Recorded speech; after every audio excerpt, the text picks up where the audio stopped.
Hello and welcome to my podcast. I'm Jasmine Birtles, and today I'm joined by the independent documentary maker Tim Samuels. Hello, Tim.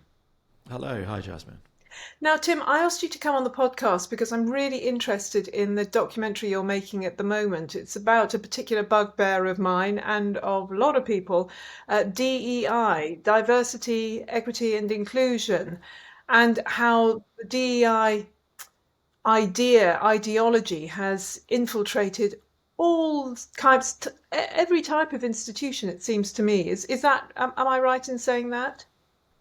Yeah, so I've done this 5-part podcast and YouTube series, ironically called "White Men Can't Work," and it's, I think, lifting the lid on what's going on in our workplaces. I approach this from a kind of male point of view. I've done loads of journalism over the years on men's mental health, but it's led me to explore this huge industry. I mean, globally, it's believed to be around $14 billion a year, and it's made its way into our biggest companies, institutions, HR departments. And at first it sounds kind of warm and fuzzy. Of course we don't want discrimination. We want everyone to have an equal chance. We want racism and sexism to be called out. That's an absolute given. Who doesn't want that? But what you find is what's made its way in isn't this sort of warm fuzziness. It's actually something quite radical and quite divisive and very ideological at heart. And I think a lot of big companies have unwittingly ushered in something that they didn't realise what it was when they reached, often for good reason and often at short notice, particularly after George Floyd. There was a sense of panic. And what lies at the heart of a lot of DEI is a sort of form of cultural Marxism that goes back to the early 1970s in academia. And in this worldview, it divides everyone very crudely into oppressed and oppressors. And it sees its mission as rebalancing the ledgers between these two groups.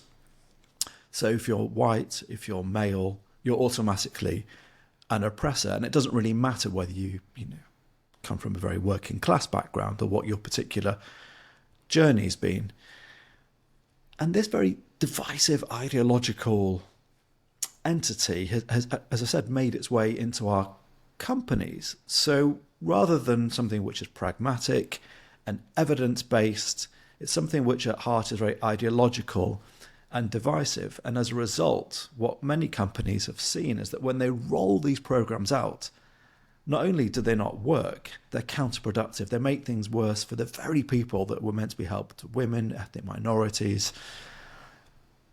But you can't say this without being accused of, I don't know, maybe being racist or anti-this or anti-that, when in fact I'm just trying to say, when you look at the evidence, when you approach things pragmatically, it hasn't worked, and it's come at a real cost as well.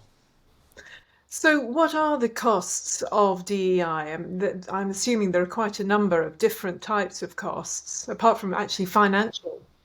Yes, apart from the whopping money being spent on it, from I guess from the point of view of the people it's meant to help, the courses backfire, particularly the ones which stray into whiteness training, where big companies are saying to people, to their workers, to their white workers, you're inherently racist. You just don't know it. And at one point, Coca-Cola told its workers to be less white, and quoted slides from this woman called Robin DiAngelo, who's written a book on this. This is quite radical stuff.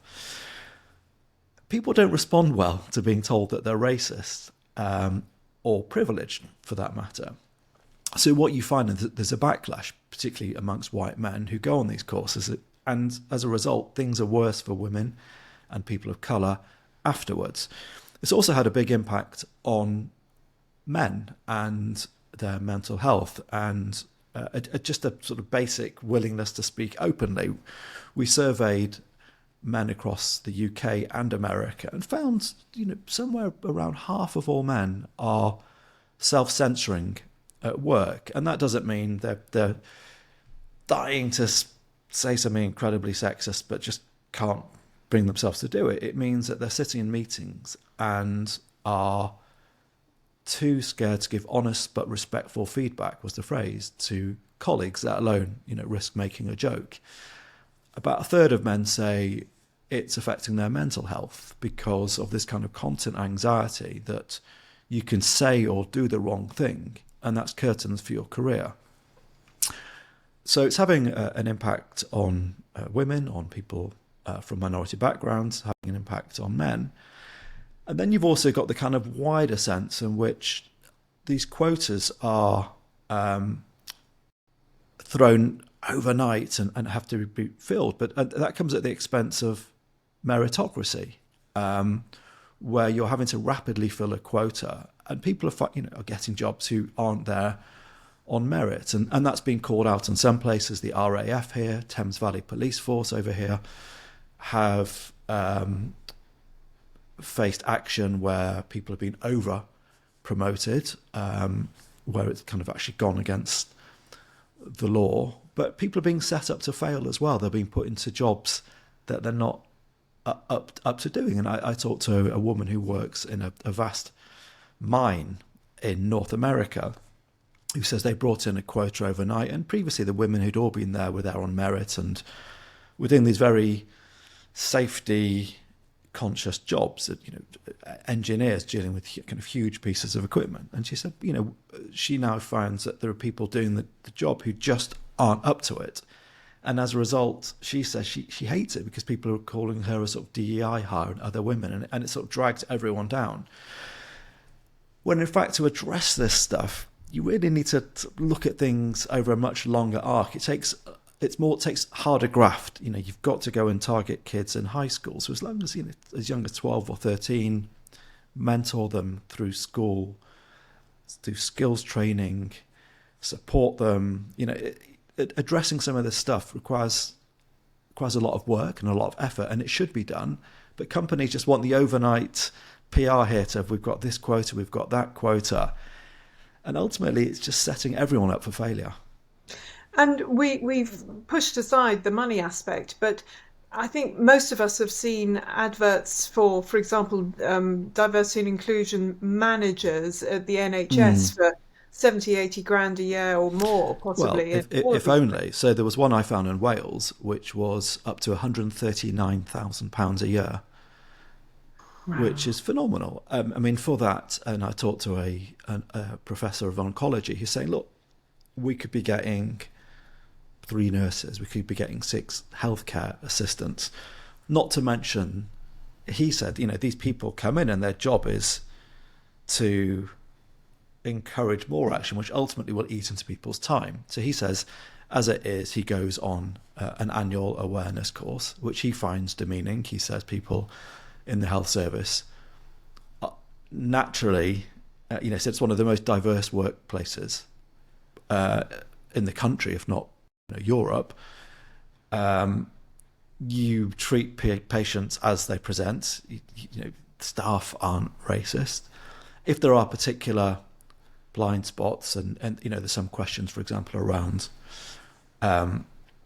doctors not taking black women's pain as seriously as white women's, that should be addressed. But to kind of send staff on all these courses, and he says they're demeaning and they're daft courses, and you sit and watch videos of someone sat on a bench and people are throwing cans at them, and you have to comment on the people's colours and this, that, and the other. He just said it's a complete waste of money. But yeah, £139,000 in the NHS, which is, as we know, strapped for cash at the moment. That's just one job of part of a bigger team in one area across the whole of the UK. So this, there are definitely budgetary considerations, Jasmine. And now we have Trump in the White House. He's been there for quite a few months now. And in America, it sounds to me like DEI has been, if not completely destroyed, it's had a severe death blow. So wouldn't we have it here, ultimately? Yeah, to some extent. So any companies that deal with the federal government in America have had to ditch it. you see the cynicism as well that lies at the heart of this. So, days after George Floyd was murdered by a white police officer, Meta came out and said that diversity and DEI is critical to its success as a company. It's not just a night, it's critical, it's core. 10 days after Donald Trump's inauguration, Meta ditches it all. And they're not the only company. So either it's critical or it's not. Either it can be improved or you ditch it. So a number of companies have ditched it. And it only gets to this kind of corporate level virtue signaling. But quite a few haven't. And have doubled down on it. And what you see in the States, and to some extent here, is that it rebrands. A multi-billion-dollar industry doesn't just disappear overnight. So DEI is unfashionable, so it becomes things like belonging and inclusion, or just inclusion and belonging, or it's a kind of acronym soup. Pick your letters: IB, IBS, whatever it happens to be. But over here, I think the companies which are America-facing have retreated, but a lot haven't. And I think it's baked into HR. I think because it's Trump and he's not popular over here, it allows companies to say, well, that's Trump, we're not, that's not us. And the Institute of Directors polled some of its members and found only 11% are expecting to pull back DEI in the short term. So, yeah, I think it's been blunted in some areas. I think other companies have doubled down. It's rebranding. And as I said, it's when something kind of just gets baked into HR and there are so many people's jobs, there's such a big sector, people, you find a way. There was a very smart academic in the States, a black professor who hates all this stuff, who said that, when your job depends on fighting racism, you'll find it. So I suspect it will endure. It will endure in many guises. But isn't there increasing, as you say, that the skepticism, there is an increasing irritation, or is this just the people that I know about DEI? How do you feel is the mood of the people in Britain particularly about this? I think it's still very hard for people to speak out about this. So, I did a very sort of rare foray onto LinkedIn and posted, I'm doing White Men Can't Work, here's a series. And I had people messaging me saying, I really like what you're doing, but I can't comment on this.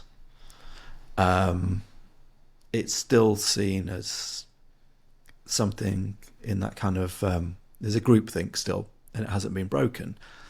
And we all know that the wrong like or the wrong post in this day and age can have a huge impact on your career. And this is sort of what I rail against as well. I really believe in sort of free speech and being able to have multiple opinions and not get cancelled or find that your career's hit a sort of mysterious roadblock because you object to the importation of a cultural form of Marxism that doesn't help anyone. So, yeah, I think there's still a huge reticence and fear in our workplaces, as much as many people might think that it's been rolled. I mean, the problem is it's been rolled out very badly. If it had been something which was evidence-based and was pragmatic and took a long-term view and wasn't ideological, it could have done great things. And there was a real moment after George Floyd, I think, when there was this huge goodwill there.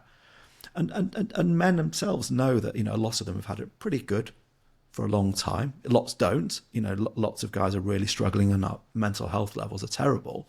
But I think most men would have been happy with something which is, okay, let's make sure this is a level playing field. Let's lift people up. But it's been done in such a way that it's alienated men. It's been so divisive, and it's been the rollout which I think has been the problem. And I don't know. I think individually, the sense I get is that people are turning against it, but they still can't speak out, and they know that for their careers, which are so important to them, they have to go along with it. So, I have a friend who can't stand all this stuff, but is put his hand up to be the menopause champion at work because he thought I have to do something. He doesn't know the first thing about it. No, of course. So we're still living through this kind of nonsense of this That's this performative nonsense. And your podcast and YouTube series covers a multitude of aspects of this. What are the main aspects that you're already covering? So it's from the kind of most egregious, where men have literally been sacked. White men have been sacked because they're men, and that happened at one of our biggest ad agencies, and it went to tribunal, and they were vindicated when the agency decided it was a bit too sort of white and male. To the impact on emergency services, to academia, free speech, but also sort of tracing the journey of how did we get here? What began in the 1960s under JFK as a very progressive and much needed way of ushering in civil rights, and at the time was also championed by Republicans, actually more than Democrats, back in the day.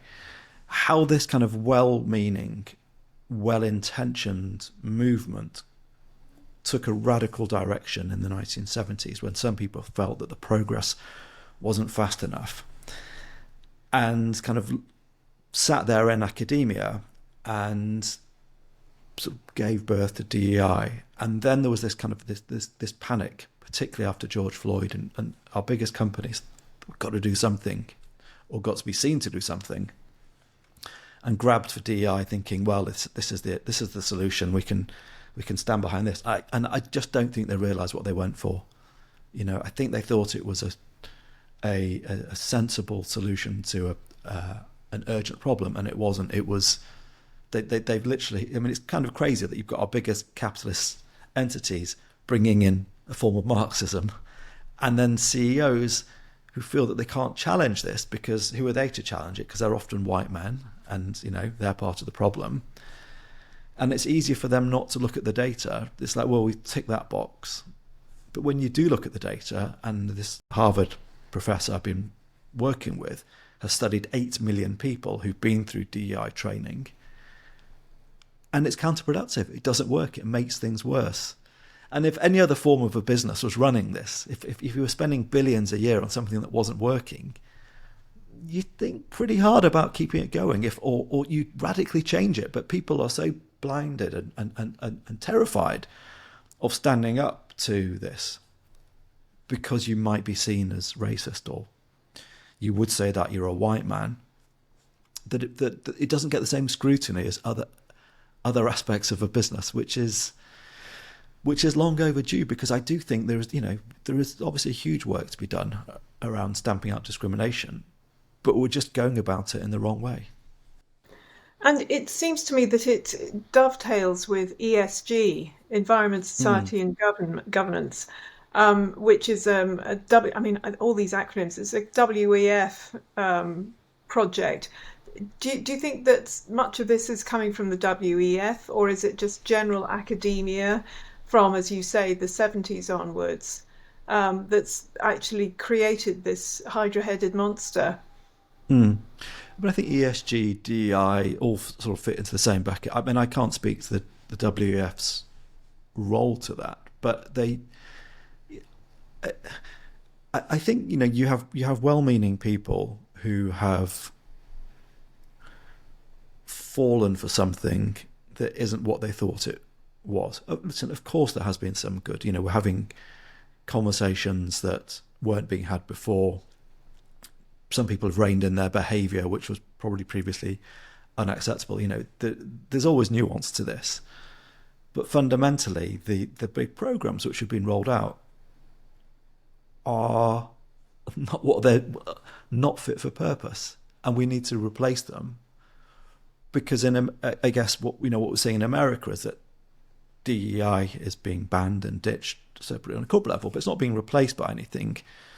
So you're missing that opportunity to make a difference, to have those kind of long running programs which work. For example, the US Army over the years has been really smart about this. They've gone into high schools in underprivileged areas. They've identified talented kids. They've supported them. They've mentored them.